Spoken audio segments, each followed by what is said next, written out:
लेकिन इस बाबा को क्या पता, कभी स्कूल गया नहीं और कभी किसी कॉलेज में पढ़ा नहीं, तो इसको क्या नॉलेज हो सकता है। अगर उसने पढ़ा भी होगा, ऐसी बाबाओं की बुद्धि पर तो मुझे हंसी आती है। क्योंकि जब एक बच्चा उनसे पूछता है कि तो यहाँ पर वो बाबा क्या सेंस निकालता है, वो कहता है कि अगर एग्जाम्पल के तौर पे अगर कोई डॉक्टर है, उसने किसी व्यक्ति को मृत घोषित कर दिया और वो जीवित हो गया कुछ देर बाद, तो क्या हम उसको भगवान मान ले। तो वो बाबा कहता है कि ईसाई लोग गाय को मारकर खाते हैं और वही अहिंसा की बातें कर रहे हैं, खुद हिंसा करते हैं। सबसे पहले इन अंध भक्तों को ये नहीं पता कि अगर वो किसी ईश्वर को मानते भी हैं तो इस वीडियो में एक हिंदू परिवार से केवल एक लड़की जो कि मसीह पर विश्वास करती है और चर्च जाती है, इन सभी बातों से उसके घर वाले परेशान होकर उसकी बुआ उसको लेकर एक बाबा के दरबार में आती है। वहां पर उसका माइंड वॉश किया जाता है, और कैसे किया जाता है हम आज इस वीडियो में देखेंगे।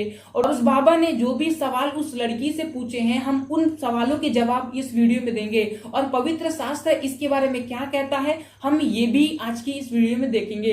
एंड जिस वीडियो की मैं बात कर रहा हूँ उस वीडियो का लिंक मैंने डिस्क्रिप्शन में दे रखा है, आप क्लिक करके पूरा वीडियो देख सकते हो। इस वीडियो में सबसे पहले तो मजाक की बात यह है कि उस महिला ने सबसे पहले उस गुरु जी को क्या कहा। उसने कहा कि मैं और मेरा पूरा परिवार आपके बहुत बड़े भक्त हैं। तो सबसे पहले इन अंध भक्तों को ये नहीं पता कि अगर वो किसी ईश्वर को मानते भी हैं तो उनकी श्रद्धा उन पर होनी चाहिए। लेकिन इनकी श्रद्धा क्या है, इस बाबा पर है। और उसको सिंपल मुंह पे कह रही है कि मैं और मेरा पूरा परिवार आपके भक्त हैं। और उसको देखो, वो सुन रहा है और अपनी बड़ाई को देख रहा है, सुन रहा है। और उसके बाद वो क्या कहती है, आपके दर्शन पाकर धन्य हो गए।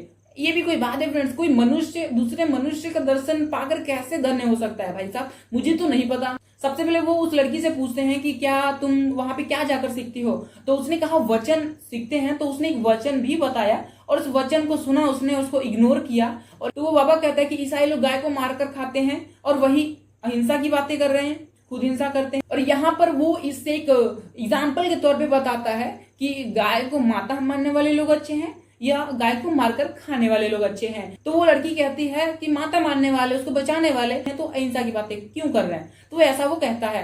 तो सबसे पहले इस क्वेश्चन का मैं उनको रिप्लाई देने वाला हूँ। सबसे पहले हम भारत के निचले राज्यों पर जाएं, भारत के निचले वाले राज्यों पर अगर हम जाएं तो वहां पर कई सारे मंदिर ऐसे हैं जहां पर मछली का प्रसाद दिया जाता है, जानवरों के प्रसाद दिए जाते हैं, मटन की प्रसाद दिए जाते हैं। तो वहां पर क्या उनकी ये अहिंसा की बातें लागू नहीं होती? क्या वो उनको दृष्टिगत रखते हुए ये बातें नहीं कहते? केवल उनको मुस्लिमों में ही दिखता है, ईसाइयों में ही दिखता है कि वो मांस खाते हैं, लेकिन उनको ये नजर नहीं आएगा खुद में कितनी बुराई है वो नहीं दिखाई देगी, दूसरों के अंदर कितनी बुराई है वो जरूर देख लेते हैं लोग। ये बाबा भी कुछ ऐसा ही कर रहा है। और उसके साथ साथ अगर हम भारत के अपने उत्तर प्रदेश, बिहार और आसपास के अगर राज्यों में ही देखें तो यहाँ पर यह भी देखने को मिलता है भी हिंदू देवता हैं जिनको बलि देकर खुश किया जाता है। जैसे देवताओं के तो नाम नहीं लूंगा, लेकिन आप समझ जाना, जैसे बकरों की बलि दी जाती है और कुछ छोटे छोटे जानवरों की बलि दी जाती है, भेड़ की बलि दी जाती है। खेत में, देहात में, एरिया में, वहां पे जब बरसात नहीं होती तो वहां पे भेड़ काट के चढ़ाए जाते हैं और उसको प्रसाद के रूप में सारे गांव में बांटा जाता है और सारे गांव मिलकर खाते हैं। तो क्या ये अहिंसा नहीं हुई? क्या ईश्वर को प्रसन्न करने के लिए आप बलि चढ़ाओ तो अच्छा है, लेकिन अगर कोई खाने के लिए बिना किसी के चढ़ावे खाने के लिए अगर काटे पीटे तो वो पाप हो गया। और इस बाबा ने यीशु मसीह को टारगेट करते हुए कुछ बातें कही। जैसे उसने कहा कि तुम यीशु मसीह को भगवान क्यों मानती हो, ईश्वर क्यों मानती हो। तो वो कहती है कि बाइबल कहती है कि वो मृतकों में से जीवित हो गए, इसलिए हम उसको भगवान मानते हैं, उनको भगवान मानते हैं। तो यहाँ पर वो बाबा क्या सेंस निकालता है, वो कहता है कि अगर एग्जाम्पल के तौर पे अगर कोई डॉक्टर है, उसने किसी व्यक्ति को मृत घोषित कर दिया और वो जीवित हो गया कुछ देर बाद, तो क्या हम उसको भगवान मान ले।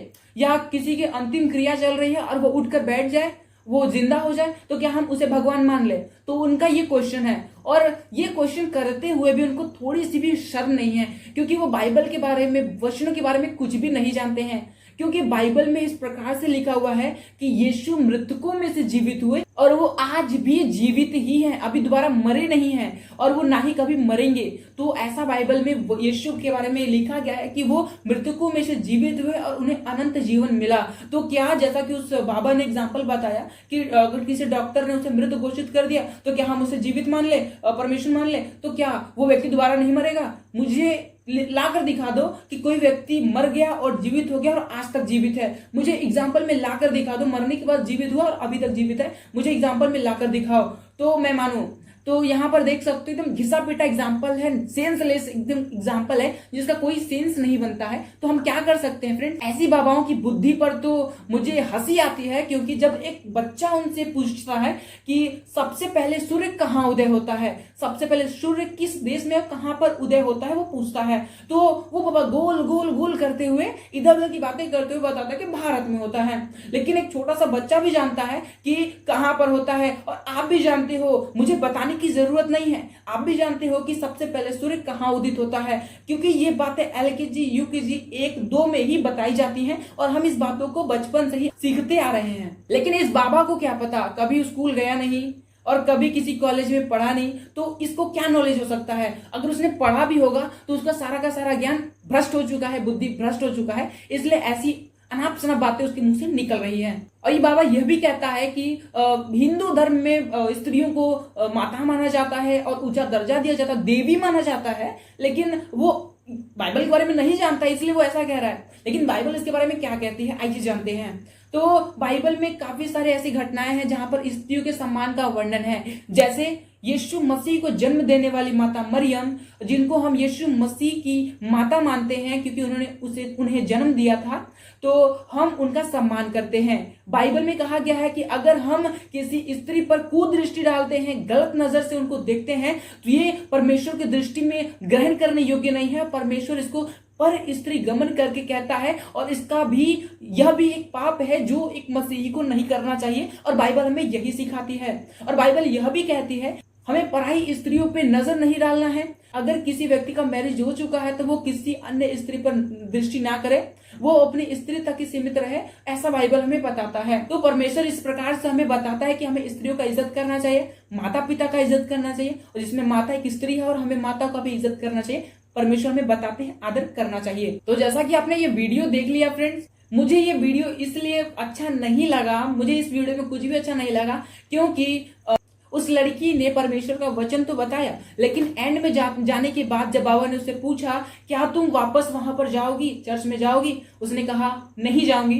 तो ये परमेश्वर का इनकार हुआ, क्योंकि वचन में लिखा हुआ है कि अगर कोई भी मनुष्य के सामने परमेश्वर का इनकार करता है तो परमेश्वर भी न्याय के वक्त उसका इनकार करेंगे। वो कितना हो कह ले कि मैंने तेरे वचन को पढ़ा है, मैंने तेरे कार्य को किया है, लेकिन अगर हम उसका इनकार करते हैं तो वह भी हमारा इनकार करेगा।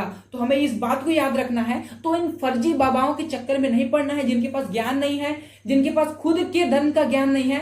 आप यूट्यूब पर देख सकते हो, खुद के गुरु ने इन्हें डांटा होगा कि अपना धर्म भ्रष्ट मत करो, ऐसा ज्ञान लोगों को मत दो, क्योंकि तुम्हें लोग बहुत देखते हैं, और इस प्रकार से अगर तुम करोगे तो लोगों पर क्या प्रभाव पड़ेगा। तो उसने लाइव वीडियो में ऐसा उसके गुरु ने उसे कहा। तो हमें ऐसे बाबाओं के चक्कर में नहीं पड़ना है, हमें परमेश्वर का ज्ञान अपने अंदर रखना है, और जो परमेश्वर हमें बताते हैं हमें वो करना है, और दूसरों की बातों पर हमें ध्यान नहीं देना है। बाइबल हमें केवल अच्छी शिक्षाएं देती है, हमें उसे मानना है और दूसरों की बातों पर ध्यान नहीं देना है। तो फ्रेंड्स आज की वीडियो में इतना ही, मिलते हैं नेक्स्ट वीडियो में। सभी को जय मसीह की, प्रेज़ द लॉर्ड।